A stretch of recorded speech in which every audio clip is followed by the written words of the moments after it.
తాకట్లో ఉన్న మీ బంగారాన్ని విడిపించి ఆ రోజు ఆన్లైన్ రేటుకి కొంటాం. Sharma gold company. నేటి సమాజంలో సోషల్ మీడియా ప్రభావం విపరీతంగా పెరిగింది. ఇది సామాజిక సంబంధాలు, సంస్కృతిపై తీవ్ర ప్రభావం చూపుతోంది. ముఖ్యంగా సోషల్ మీడియా వేదికలైన X, Facebook, Instagram, TikTok వంటివి ఏ విషయమైనా క్షణాల్లో వైరల్ అవుతూ ఉంటాయి. సోషల్ మాధ్యమాల ద్వారా ఆన్లైన్లో కొత్త సంబంధాలు ఏర్పరచుకోవడం ఈజీ అవుతుంది. కొన్నిసార్లు ఈ పరిచయాలే కొంపలు ముంచుతున్నాయి. సోషల్ మీడియాలో యూట్యూబ్ గురించి చెప్పాల్సిన పనే లేదు. యూట్యూబ్ వచ్చిన తర్వాత ఎన్నో రకాల వీడియోలు అందుబాటులోకి వచ్చాయి. అయితే సోషల్ మీడియా వల్ల ఎన్ని ప్రయోజనాలున్నాయో అంతకన్నా ఎక్కువ నష్టాలున్నాయని నిపుణులు చెప్తున్నారు. టీనేజర్ల మెంటల్ హెల్త్ పై సోషల్ మీడియా ప్రభావాన్ని దృష్టిలో పెట్టుకుని ఆస్ట్రేలియా ప్రభుత్వం సంచలనాత్మక నిర్ణయం తీసుకుంది. టీనేజర్లు యూట్యూబ్ వాడటం నిషేధం. ఈ నిర్ణయం ఈ సేఫ్టీ కమిషనర్ జూలీ ఇన్మాన్ గ్రాంట్ సిఫార్సు మేరకు తీసుకోబడింది.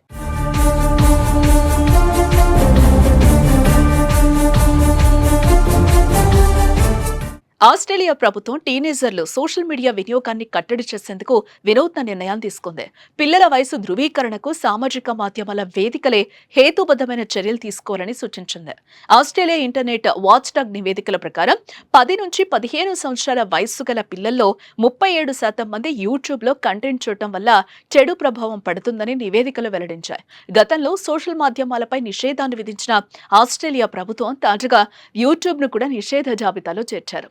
ప్రపంచంలోనే మొదటిసారి యూట్యూబ్ నిషేధించిన జాబితాలో ఈ దేశం చేరింది.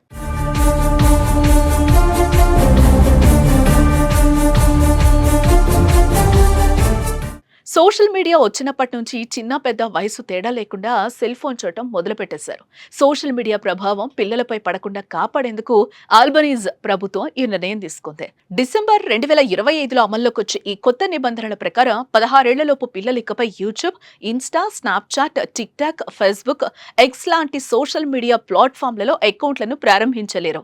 ఒకవేళ ఈ నిబంధనలు ఉల్లంఘిస్తే కంపెనీలపై $49.5 మిలియన్ అంటే భారతీయ కరెన్సీ ప్రకారం సుమారు 400 కోట్ల వరకు జరిమానా విధించనున్నారు. ఈ విషయంలో అధికారిక లేబర్ పార్టీకి ప్రతిపక్ష కన్సర్వేటివ్ పార్టీ సంపూర్ణంగా మద్దతు తెలిపింది. ఆస్ట్రేలియా ప్రభుత్వం తీసుకున్న నిర్ణయంపై యూట్యూబ్ ప్రతినిధి స్పందిస్తూ పిల్లలకు ఆన్లైన్ హానిని తగ్గించాలన్న నిర్ణయాన్ని సమర్థిస్తామని తెలిపింది. అదే సమయంలో యూట్యూబ్ కేవలం ఒక వీడియో షేరింగ్ ప్లాట్ఫామ్ మాత్రమే అని, సోషల్ మీడియా కాదని అన్నారు. టీవీ స్క్రీన్లపై ఎక్కువగా చూసే ఉచిత కంటెంట్ లైబ్రరీ మాత్రమే అని అన్నారు. ఈ విషయంపై ప్రభుత్వంతో చర్చిస్తామని కూడా అంటున్నారు.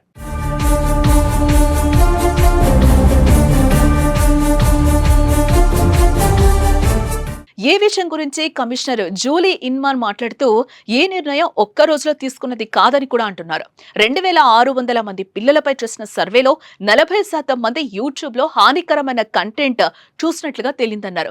దీనివల్ల పిల్లలపై ఎన్నో రకాల దుష్ప్రభావాలు పడే అవకాశం ఉన్నట్లుగా ఆయన అన్నారు. సామాజిక మాధ్యమాలను వినియోగిస్తున్న కారణంగా పిల్లల శారీరక, మానసిక ఆరోగ్యం ప్రభావితమవుతోందని, అందువల్లనే నిషేధాన్ని విధిస్తున్నట్లుగా కూడా చెప్పారు. ఇదిలా ఉంటే ఈ చట్టం ప్రకారం ఆన్లైన్ గేమింగ్, మెసేజింగ్ యాప్లు, హెల్త్, ఎడ్యుకేషన్ సైట్లను ఈ నిషేధం నుంచి మినహాయింపును పొందాయి. ఆస్ట్రేలియా ప్రభుత్వం తీసుకున్న ఈ నిర్ణయంపై సోషల్ మాధ్యమాల యాజమాన్యం అభ్యంతరాలు తెలుపుతున్నాయి. యూట్యూబ్ కిడ్స్ ఈ నిషేధం నుండి మినహాయించబడింది. ఇది పిల్లలకు సురక్షితమైన కంటెంట్ ను అందిస్తోంది. ఇందులో వినియోగదారులు వీడియోలను అప్లోడ్ చేయడం లేదా కామెంట్ చేయడం వంటి ఇంటరాక్టివ్ ఫీచర్లను అనుమతించదు. పిల్లలు లాగిన్ లేకుండా వీడియోలు చూడగలరు. ఈ నిర్ణయం గూగుల్ కు చెందిన యూట్యూబ్ కు వ్యతిరేకంగా చట్టపరమైన చర్యలకు దారి తీయొచ్చని, ఎందుకంటే వారు యూట్యూబ్ ను సోషల్ మీడియా ప్లాట్ఫామ్ కాకుండా వీడియో షేరింగ్ ప్లాట్ఫామ్ గా వాదిస్తున్నారు.